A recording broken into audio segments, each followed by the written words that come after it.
ጠቅላይ ሚኒስትር አብይ አህመድ በሶስተኛው ክፍል ቃለ መጠይቃቸው ስለ ስንዴ ኤክስፖርት ኢትዮጵያን ከአፍሪካ የሚበልጣት ሀገር አለመኖሩን ወደ ሀገር ውስጥ የሚገባው ስንዴም ለስደተኞች እንጂ ለኢትዮጵያውያን አለመሆኑን አስረድተዋል። እርሳቸው ቃል አቀባይ ለገሰ ቱሉ ግን ከዚህ ቀደም ባሰራጩት ጽሑፍ ከውጭ የሚገባው ስንዴ ለኢትዮጵያውያን መሆኑን ተናግረው ነበር። በተከታዩ ጥንቅር እነዚህን ጉዳዮች ከሌሎች መረጃዎች ጋር አጣምረን እንመለከተዋለን። አብረን እንቆይ።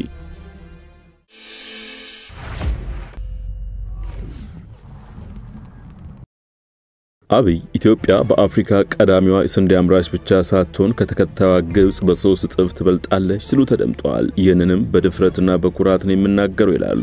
እውነት ስለሆነ በሙሉ እምነት ነው የምናገረው። አሁን ግብጽ ከምታመርተው 3 እጥፍ እኛ እንበልጣለን የሚሉት አብይ ይህን ለማጥላላት ለማራከስ የለም ለማለት ሙከራዎች ሊደረጉ ይችላሉ ሲሉ ይናገራሉ።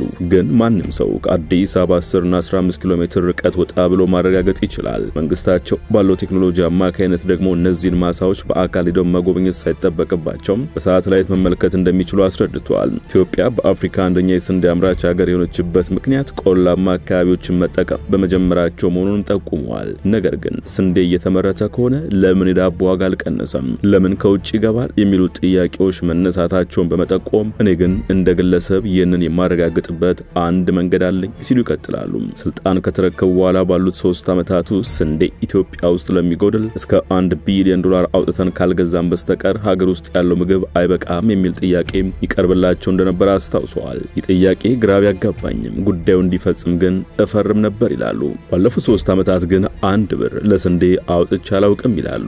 በእርግጥ የንግግራቸው ድምጸት ከኪሳቸው የሚወጣ ቢመስልም ቀደም ሲል ካቀረቡት ማብራሪያ ጋር ተመሳክሮ ሲታይ ግን ለስንዴ የሚወጣ ገንዘብ ላይ ፊርማ አላኖርኩም ለማለት መሆኑን ልብ ይሏል። እርግጥም በቀዳሚ ቆይታቸው ደሞዝ አይበቃኝም ስላሉ ለሀገር ሁሉ የሚተርፍ ስንዴ ይገዛሉ ተብሎ ባይገመትም እርሳቸው ግን በድጋሚ 1 ብር አውጥቼ አላውቅም በማለት ማብራሪያቸውን ቀጥለዋል። ለዚህም ነው ደረቴን ነፍቼ ተመርቷል የምለው ሲሉ የኩራታቸው ምንጭ ያስረዳሉ። በሌላ ምሳሌ ሲያስደግፉት ደግሞ ለምሳሌ ማዳበሪያ እስካሁን ድረስ እናስገባለን፣ ያመረትን ስላልሆነ ገንዘብ ይጠየቃል፣ ስንዴ ግን አይጠየቅም ሲሉ አክለዋል። ምንም እንኳን ጠቅላይ ሚኒስትሩ እንዲቢሉም ስንዴ የሚገኘው አርሶ አደሮችን በማስገደድና በርካሽ ዋጋ መሆኑ ከዚህ ቀደም ተዘግቧል። ገበሬውም ስንዴውን ለመደበቅና የኮንትሮባንድ መነሻ መሆኑን ሰምቶ ነበር። ይህንን ተከትሎ የፓርላማ አባሉ ደሳለኝ ጫኔ ከጥቂት ወራት በፊት ለግብርና ሚኒስትሩ ግርማ መንቴ ጥያቄ ማቅረባቸው አይዘነጋም። በወቅቱ የግብርና ሚኒስትሩ ግርማ መንቴ ለደሳለኝ ጫኔ በሰጡት ምላሽ ዋጋ መተመን እርሳቸው ሚኒስቴር ድርሻ ባይሆንም የመጨረሻ ዝቅተኛ ዋጋ ግን ያስቀምጣሉ። ነገር ግን አለኝ ባሉት መረጃ መሰረት መንግስት በዚህ ዋጋ ሽጡልኝ ሲል ያስቀመጠው ዋጋ የለም ሲሉ መንግስታቸውን ተከላክለው ነበር። ጠቅላይ ሚኒስትሩ ግን ይቀጥላሉ። ታዲያ አንተ እኮ ስንዴ አልገዛም ብትልም ስንዴ እኮ ሀገር ውስጥ ገባ ሲባል እንሰማለን የሚሉ ሰዎች ካሉ ግን አዎ ይገባል የሚል ምላሽ ይሰጣሉ። ስለዚህ ወደ ሀገር ውስጥ ስለሚገባው ስንዴ ሲያስረዱ ከስደተኞች ጋር ያያይዙታል። ኢትዮጵያ ከ1 ሚሊዮን በላይ ስደተኞች የተሸከመች ሀገር ናት። እነዚህን ስደተኞች ዓለም መቀለብ አለበት። ይሄ የኔ ችግር አይደለም፣ ነገር ግን የሚገባው በኢትዮጵያ ስም ነው ባይ ናቸው። አብይ ይህንን ሲሉ ምናልባት ኮራት በፊት ከተሰራጨውና ማስተባበያ ከተሰጠበት ዜና ጋር ተመሳስሎሽ ያለው ይመስላል። ጥር 1 ቀን 2017 ዓ.ም ሩሲያ ለኢትዮጵያ 1662 ሜትሪክ ቶን ስንዴ ድጋፍ አደረገች ሲል አሃዱ ዘግቦ ነበር። ይሁንና ጣቢያው ራሱ መልሶ በሰጠው ማስተባበያ ድጋፉን በኢትዮጵያ ሩሲያ አምባሳደር የቭጌኒ ተርኬኒ ለዓለም የምግብ ፕሮግራም የኢትዮጵያ ዳይሬክተር ጄኔራል ቤቶንዲ ያስረከቡት የ1662 ሜትሪክ ቶን ስንዴ ድጋፍ በጋምቤላ ክልል ተጠልለው ለሚገኙ ጥገኝነት ጠያቂዎች እንጂ ለኢትዮጵያ መንግስትና ህዝብ አለመሆኑን ማመልከቱ አይዘነጋም። ምንም እንኳን አብይ ስንዴ ለስደተኞች ነው የገባው ቢሉም ቅሉ የመንግስት ኮሚኒኬሽን አገልግሎት ሚኒስትሩ ለገሰ ቱሉ በግል የፌስቡክ ገጻቸው መንግስታቸው ወደ ውጭ የሚልከው ስንዴ ተመልሶ ሀገር ውስጥ ላሉ ኢትዮጵያውያን መዋሉን ለጥፎ ነበር። ቃል በቃል እንዲህ ይላል። የዓለም ባንክ የምግብ ዋስትና እጥረት ያለባቸውና በልዩ ልዩ ምክንያቶች የተፈናቀሉ ዜጎቻችን እንደ ዩክሬን ከመሳሰሉት ሀገሮች ስንዴ እየገዛ የሰብአዊ እርዳታ ሲያቀርብ ቆይቷል። ከሰሞኑ ደግሞ 127,000 ሜትሪክ ቶን ስንዴ ከኢትዮጵያ የህብረት ስራ ማህበራት በዶላር በመግዛት ለተመሳሳይ ስራ መዋል ጀምሯል። ዜጎቻችን ለመጀመሪያ ጊዜ ያልተቀቀለና ለዘር ጭምር የሚሆን የሰብአዊ እርዳታ ሲያገኙ መንግስትም እንዲሁ ከስንዴ ኤክስፖርት ለመጀመሪያ ጊዜ የውጭ ምንዛሪ አግኝቷል። የዓለም ምግብ ፕሮግራም በተመሳሳይ መልኩ በድርቅ ለተጎዱ አካባቢዎች የሚውል 35,000 ሜትሪክ ቶን ስንዴ በመግዛት ላይ ይገኛል። በአንድ ድንጋይ ሁለት ወፍ ማለት ይሄም አይደል ሲሉ ነበር የጻፉት። አብይ ግን ከቃል አቀባያቸው መልእክት በሚቃረን መልኩ እርዳታው የገባው ለስደተኞች ነው ሲሉ ውድቅ አድርገውታል። ጠቅላይ ሚኒስትሩ ስለ ስንዴ ሲያብራሩ እኛ ወይም መንግስት ከማለት ይልቅ እኔ እያሉ ደጋግመው ሲጠቀሙ ተስተውለዋል። በጥቅሉ ግን በስንዴ ራስ መቻሉ ለሀገር ውስጥ ሳይሆን ለስደተኞች መሆኑን ቢናገሩም በአንጻሩ ከ120 ሚሊዮን ኢትዮጵያውያን 76% የሚሆኑት 86 ሚሊዮን ዜጎች በከፋ ድህነት ውስጥ እንደሚገኙት በአበሩት መንግስታት የልማት ድርጅት የዘርፈ ብዙ ድህነት መገለጫዎች በሚመለከት ያወጣው ዓመታዊ የ2024 ሪፖርት ያሳያል። የመሰረታዊ ህልውናና የልማት ፍላጎቶች እንደ ምግብ፣ የመጠጥ ውሃ፣ መብራት፣ ትምህርትና የጤና አገልግሎቶች እንደማያገኙ የልማት ድርጅትና የኦክስፎርድ ሪፖርት ያመለክታል። አፍሮባሮሜትር የተሰኘው ምርምርና ጥናት ተቋም በዚያው ሰሞን ይፋ ባደረገው ሪፖርት ከ10 ኢትዮጵያውያን 6ቱ የከፋ ድህነት ውስጥ መሆናቸውን አመልክቶ ነበር።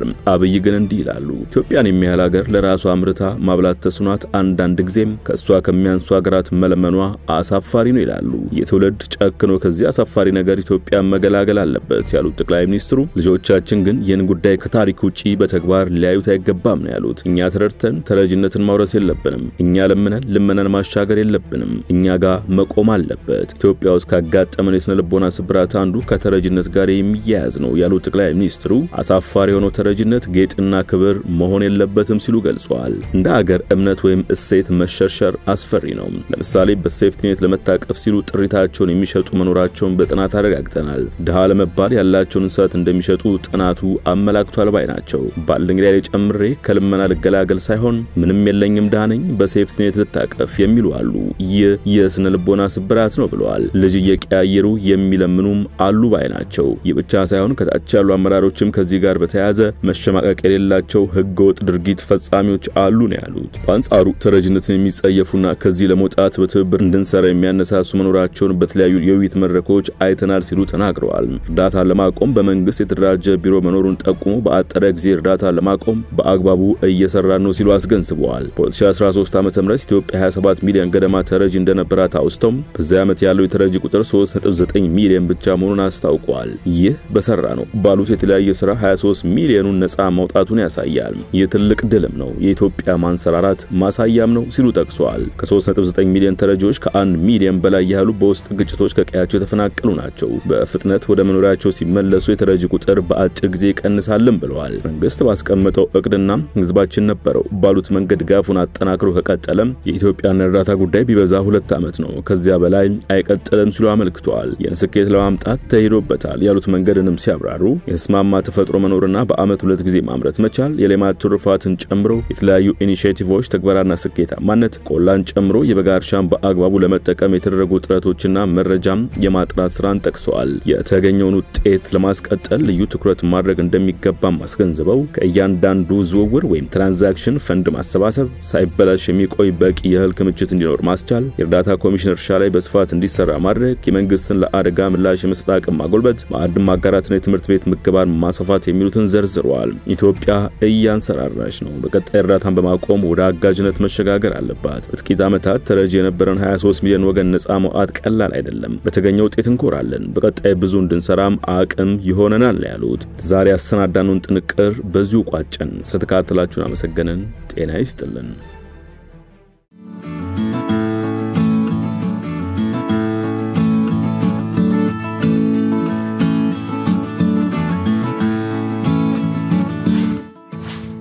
ሸገር ታይምስ ሚዲያን ሰብስክራይብ በማድረግና ደወሉን በመጫን ይከተሉን።